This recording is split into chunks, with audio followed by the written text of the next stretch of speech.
Welcome to the Narrative Mindset Podcast. If this is your first time tuning in, I would appreciate it if you went back and viewed previous episodes when you get time. Well, hope everybody's having a good day. My day has been going pretty good. It's been pretty good. It's been a productive weekend, pretty relaxing weekend and everything. This is my second weekend that I've been doing the 5-day thing. For those of you who may not be up to date with everything or may have not listened to an earlier podcast, but weekend's going pretty good, pretty relaxing. Had little time to kind of get things done and relax and fiddle around. But the podcast continues. I think this is episode 92. So we're almost to 100. Almost. So, but number one, I want to thank the viewers. Thank you for tuning in. Thank you for listening and being a part of the process. So I hope that you get something from the podcast, because my point is to put out content that's relatable, and it's based on the way I feel and the things that I go through and my point of view on things. So I hope it resonates for you. Today's episode is going to be about the unpopular opinions of self-reliance and challenging the narrative we've been sold. For years, I bought into the myth that self-reliance meant never needing anyone. Society drilled into me that true strength lies in doing it all alone, that seeking help is a weakness, and that personal growth is a 24/7 grind. But the more I lived by these beliefs, the more I realized they were not only unsustainable, but also deeply harmful.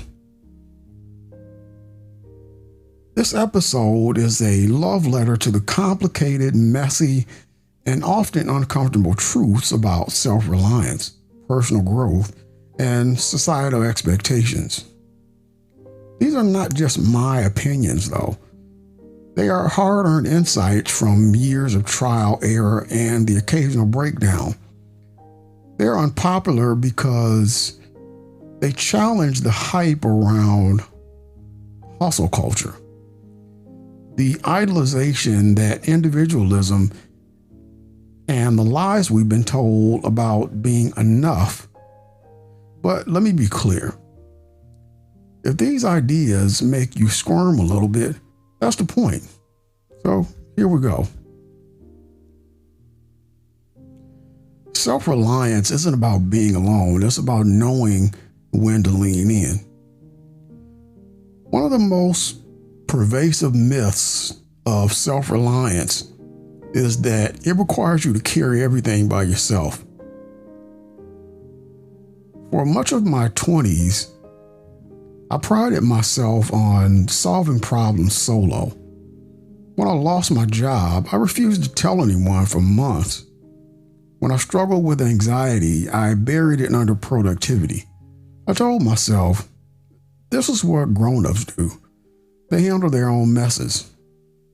The truth, that mindset nearly broke me. It wasn't until I burned out completely, a point where I couldn't even get out of bed without crying, that I realized self-reliance isn't about isolation. It's about discernment. True self-reliant people know when to dig in and when to ask for help. They trust their inner strength, but also recognize that Humans are social creatures. We're wired for connection. Reaching out for support is not failure, it's a skill. It's unpopular because most cultures glorify the lone wolf trope. We celebrate people who made it on their own, but we rarely acknowledge that those people often received help in the form of family support, financial privilege, or a community that let them fail without falling apart. My takeaway on that is self-reliance is not a solo mission. It's the ability to navigate both independence and interdependence. Start small. Ask a friend for help moving. Tell your boss when you're overwhelmed, or join a group where vulnerability is a strength, not a weakness. Unpopular opinion. Number 2, self-reliance is a privilege most people can't afford. Here's a bitter pill to swallow. Being self-reliant is often a luxury of those who already have. If you're born into a stable family with access to healthcare, education, and a safety net for professional missteps, you can afford to take risks and learn from failure. But what about the single parent who works 2 jobs? The immigrant starting over in a foreign country, or the person with a chronic illness? For them, self-reliance is less of a choice and more of a survival tactic, one that often leaves them exhausted and unsupported. Society praises the bootstrap story, as if poverty or hardship is entirely within an individual's control. But systematic barriers like the lack of health care, housing insecurity, or discriminatory hiring practices aren't solved by grit alone. Why it's unpopular is because the idea that self-reliance is a universal good makes this argument uncomfortable. It's easier to blame individuals for their struggles than to confront the structures that create inequality. My takeaway on that is, let's reframe self-reliance. First of all, instead of asking, what can I do alone? Ask, how does my situation shape the resources I have? And if we're serious about equity, we need to invest in communities, not just individual determination. The third unpopular opinion is overvaluing self-reliance leads to burnout, and you deserve rest. Hustle culture has turned self-reliance into a 24/7 performance. You're supposed to push through, grind it out, and keep going. But what happens when the grind is toxic? I learned this the hard way. For years, I measured my worth in productivity. I turned down vacations. I dismissed fatigue as inconvenient and told myself that if I just worked harder, I'd achieve balance. The spoiler is, I didn't. Instead, I developed chronic migraines. My creativity evaporated, and I felt like a hollow shell of a person. You cannot pour from an empty cup, even if the world expects you to.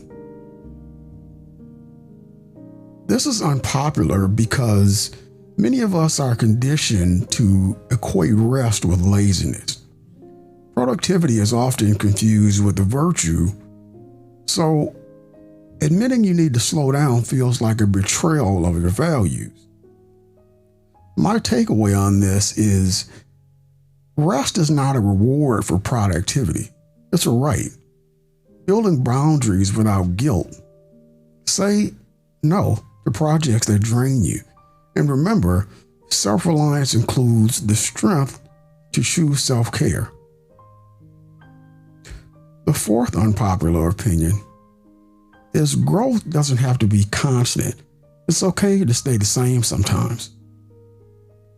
We live in a world that treats stagnation, as a moral failing. If you're not constantly evolving, learning, and bettering yourself, you're failing. But here's my radical idea. What if staying the same isn't a setback? For years, I felt ashamed of periods when I wasn't growing.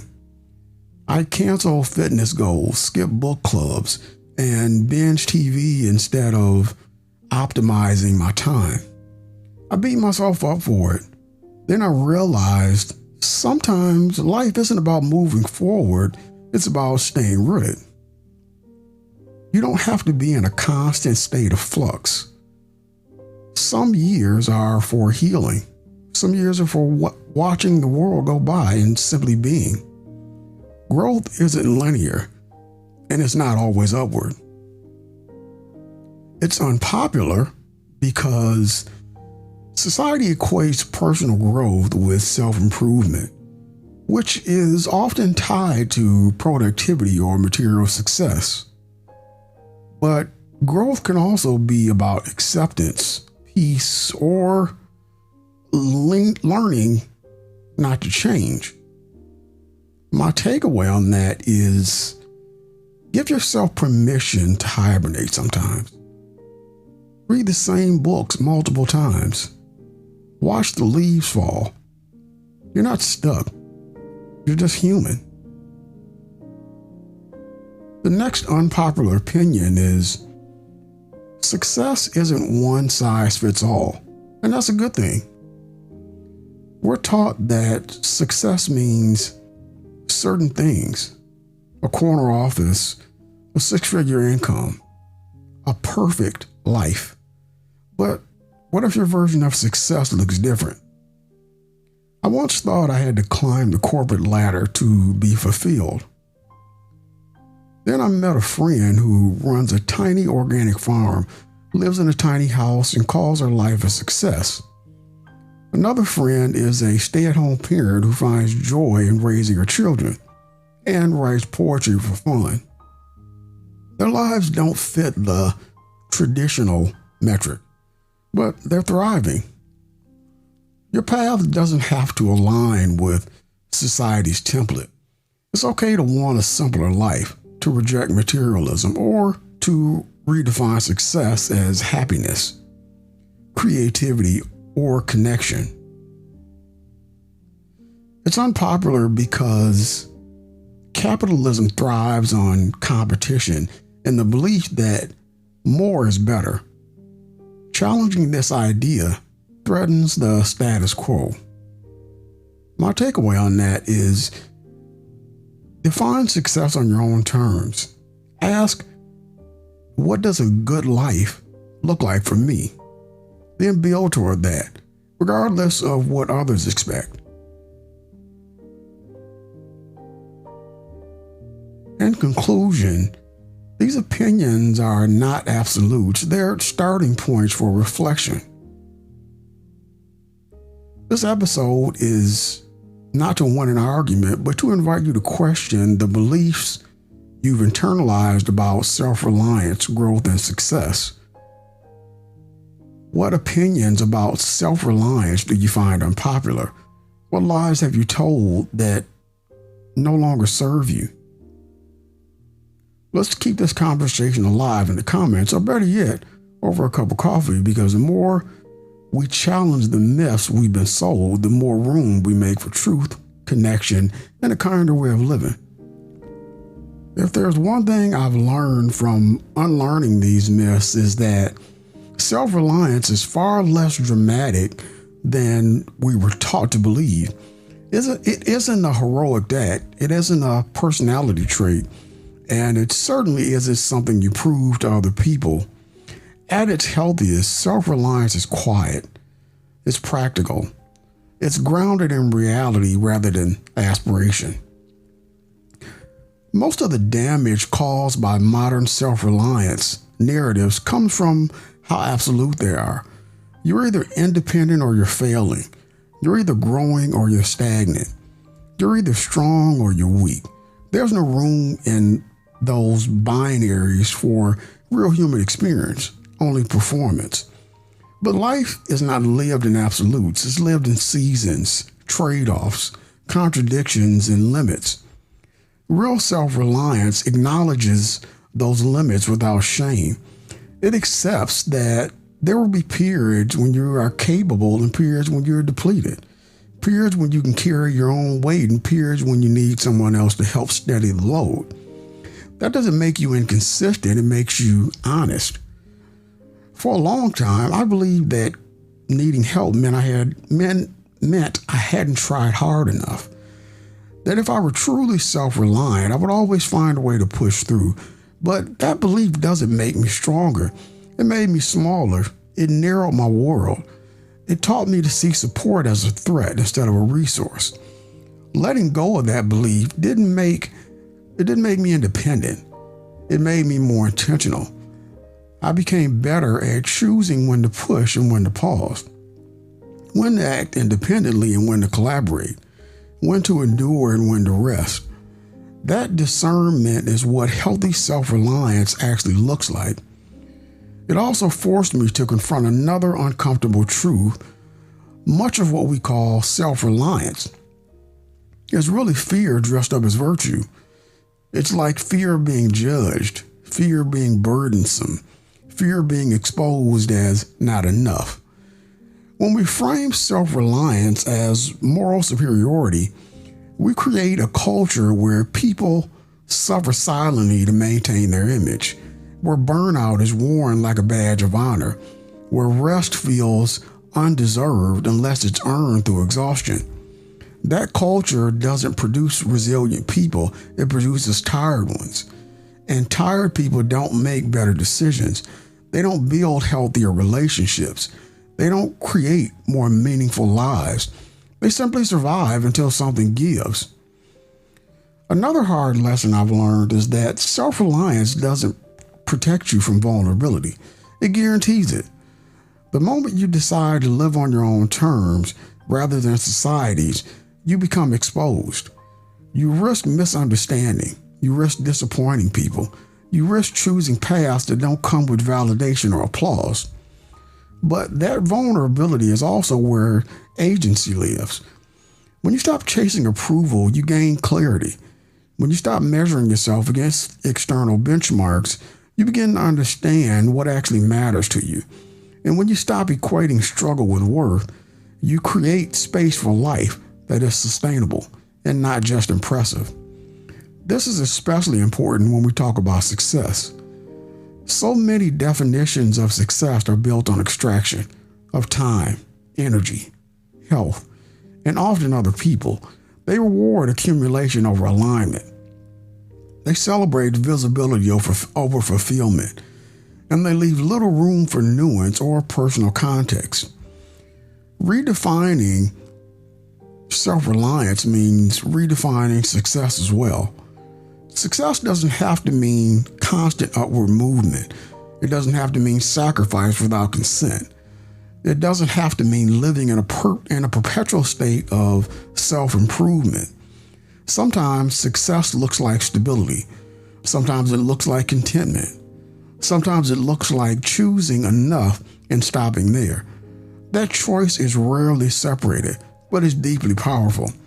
It requires you to trust yourself more than you trust the narrative you were handed. It requires you to listen inward instead of constantly scanning for external cues. And it requires you to accept that your life doesn't need to be optimized to be valuable. One of the most freeing realizations is I've had as growth doesn't disappear when you stop chasing it. It simply changes shape. It becomes less visible, less performative, and more integrated into daily life. It shows up in how you respond to stress, how you set boundaries, how you speak to yourself when things don't go as planned. That kind of growth is slower, but it lasts. It doesn't burn you out. It doesn't demand reinvention every year. And it doesn't require you to abandon who you are to become someone more successful. In that sense, self-reliance isn't about becoming more. It's about becoming more rooted. rooted in values, rooted in your limits, rooted in understanding that your worth is not conditional. When you live from that place, your choices change. You stop saying yes out of obligation. You stop measuring your progress against someone else's timeline. You stop treating rest as failure and you start treating it as maintenance. And perhaps most importantly, you stop confusing independence with isolation. Healthy self-reliance recognizes that community isn't a crutch, it's infrastructure. No one builds a life alone, no matter how strong or capable they appear. We're all supported by systems, relationships, and opportunities that we did not create in isolation. Acknowledging that doesn't diminish your effort, it contextualizes it. It allows you to extend compassion to yourself and others. It allows you to see struggle not as a personal flaw, but as a shared human experience. And it allows you to participate in life without constantly proving that you deserve to be here. That, to me, is the most radical form of self-reliance. It's not the kind that hardens you, but the kind that steadies you. The kind that says, I can take care of myself and I don't have to do it all alone. The kind that leaves room for rest, for change, for uncertainty. The kind that prioritizes sustainability over spectacle. If these opinions feel uncomfortable, that's not a sign they're wrong. It's often a sign that they challenge beliefs we were rewarded for holding. Beliefs that kept us striving, but not necessarily thriving. You don't have to adopt any of these ideas wholesale. You don't have to agree with all of them. But I hope they encourage you to pause and ask yourself a few questions. What does self-reliance mean in my life right now? Which expectations am I carrying because they serve me? And which because I'm afraid to put them down? And what would change if I stopped trying to earn my worth through endurance? Those questions don't have easy answers, but they lead to better ones. And in a world that profits from your exhaustion, choose a more humane version of self-reliance.